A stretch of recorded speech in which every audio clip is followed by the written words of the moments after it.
刚刚彭博社最新的报道，沙特制定了石油减产计划，将从5月起实施，每天减产50万的计划，一直到2023年底。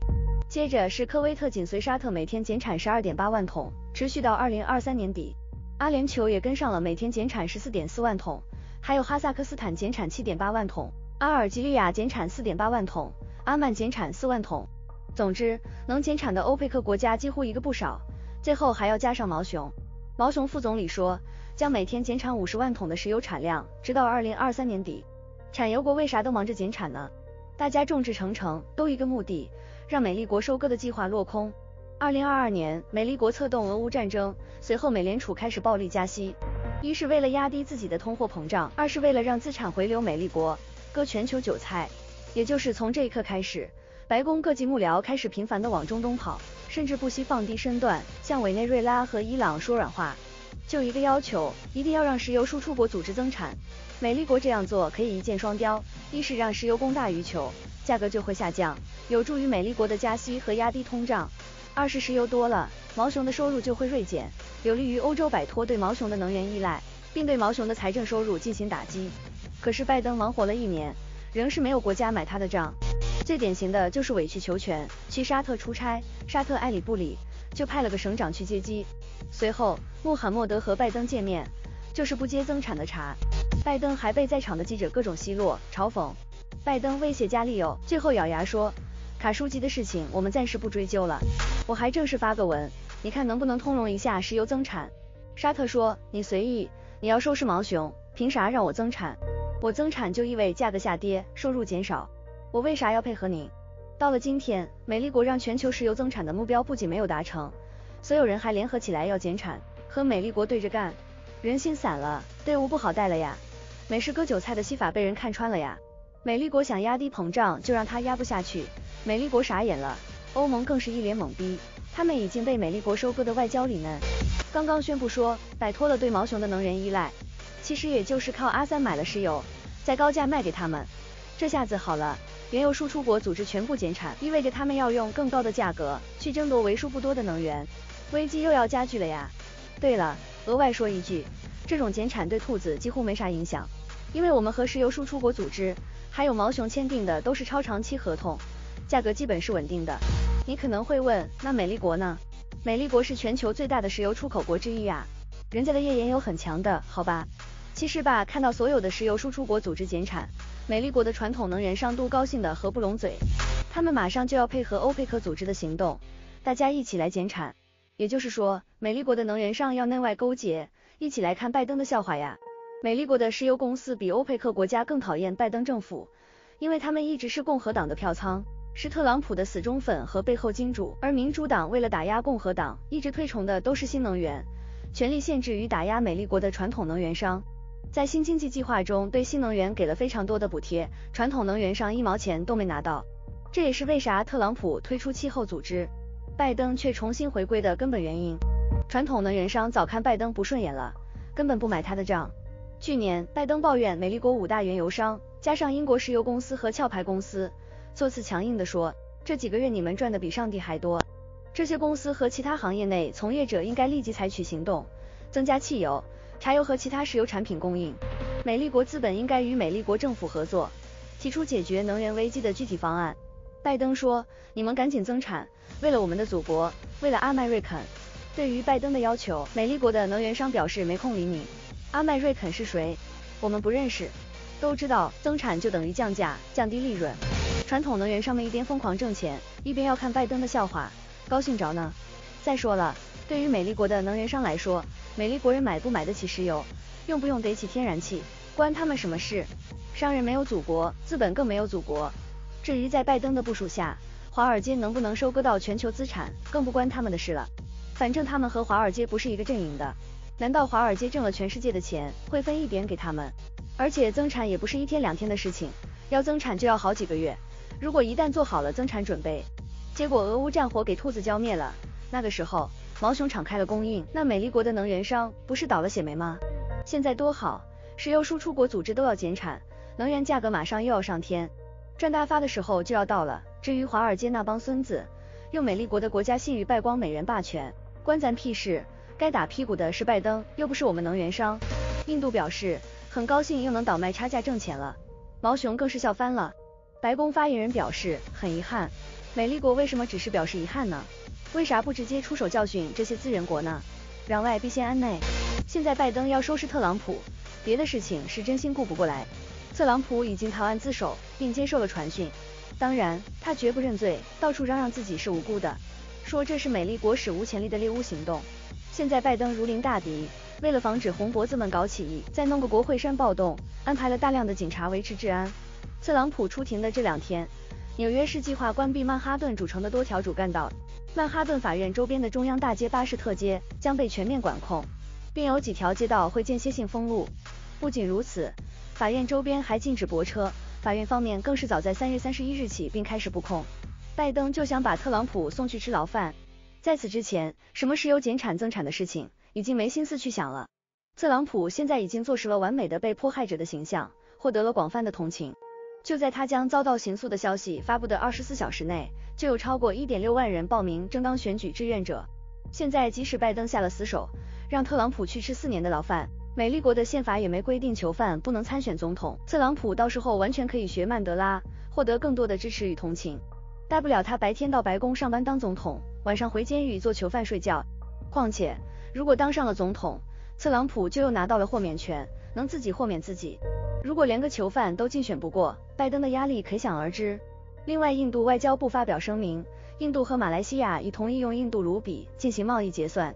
这一消息让印度媒体欢呼雀跃，开始统一发文庆祝，认定这一决定是印度向去美元化迈出的具有决定性意义的一步。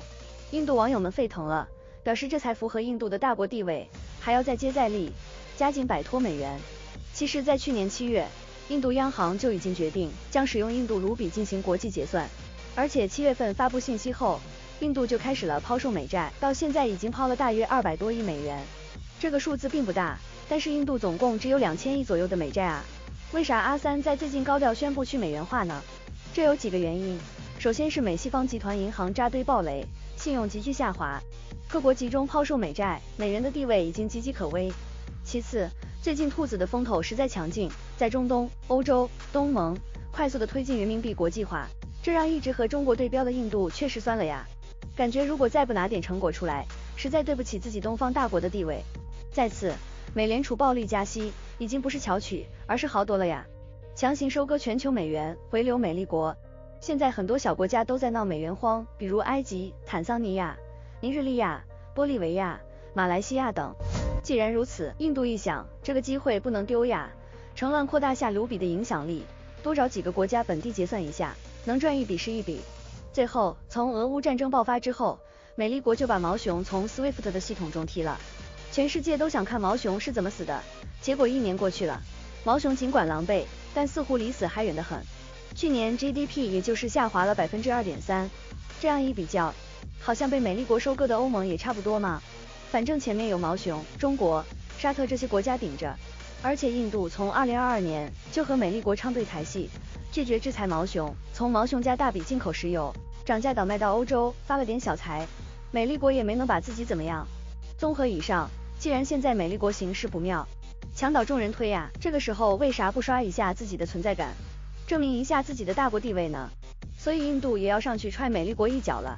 反正现在大家都在揭竿而起，多他一个不多少，他一个不少，美利国也顾不过来印度了。现在白宫多次表示，华盛顿正在和北京讨论美利国财政部长耶伦和商务部长雷蒙多对中国的访问。虽然美利国方面一再放风，期待与中方进行通话和接触，但是我们还是没搭理他们，因为我们也顾不过来呀。最近新加坡、巴西、马来西亚、法国、西班牙、洪都拉斯、新西兰、意大利、澳大利亚都扎堆过来了。印度和马来西亚卢比结算对未来是什么意义呢？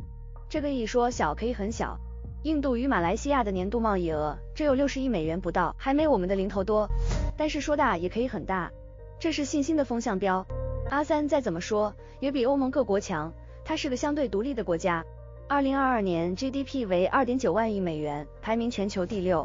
尽管离我们很远，但对多数中小国家来说，那还真是妥妥的东方大国。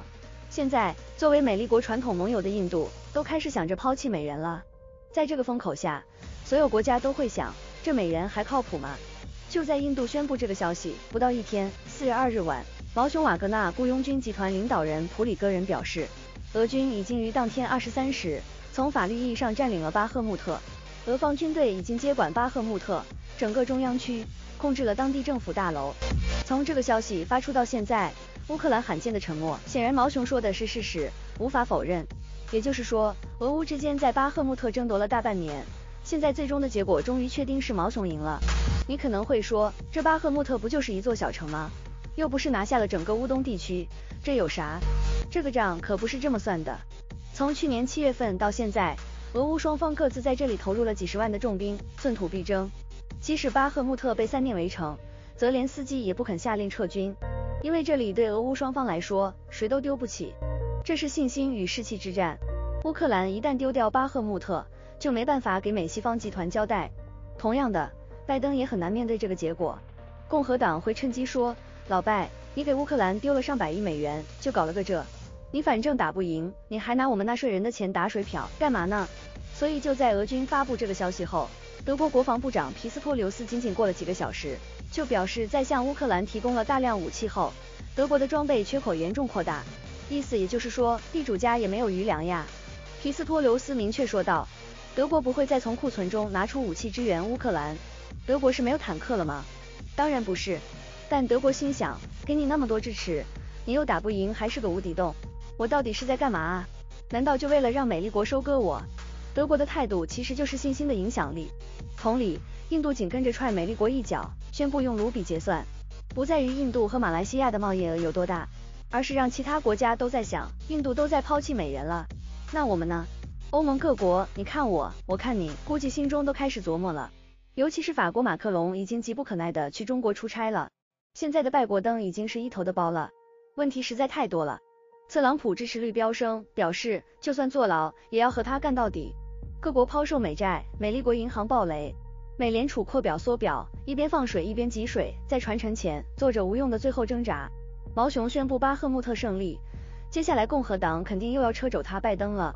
拜登把美元霸权的信用已经败得千疮百孔了。谁都知道美元和美债是庞氏骗局，但只要大家还对他有信心，认为有人愿意做接盘侠，就有人愿意玩下去的。可皇帝的新衣再怎么光鲜亮丽，都抵不住小孩子喊一句，他其实什么都没穿。一旦信用破产，就如同多米诺骨牌一样开始坍塌，挡都挡不住。巴西，南美最大的国家，2.1亿人口，占了南美的57%的总数，计划启用本币与兔子结算。中东总人口4.9亿，全部开始揭竿而起，和美利国对着干。东盟总人口6.7亿，计划用本币与中国结算。印度总人口14亿，为去美元化走出的第一步，欢呼雀跃。去美元化已经是星星之火，成了燎原之势了。丢掉了这些地方，美元还能有霸权吗？还能是全球货币吗？东方大国说带头反美，彰显大国地位，成王败寇，宁有种乎？印度说你们别急，东方大国正势在下。哎呀，好一个百年未有之大变局呀！吾等静观其变。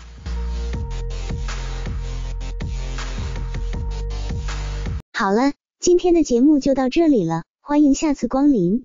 视频制作不易，为避免失联，请按一下免费的赞和订阅，打开小铃铛，再会。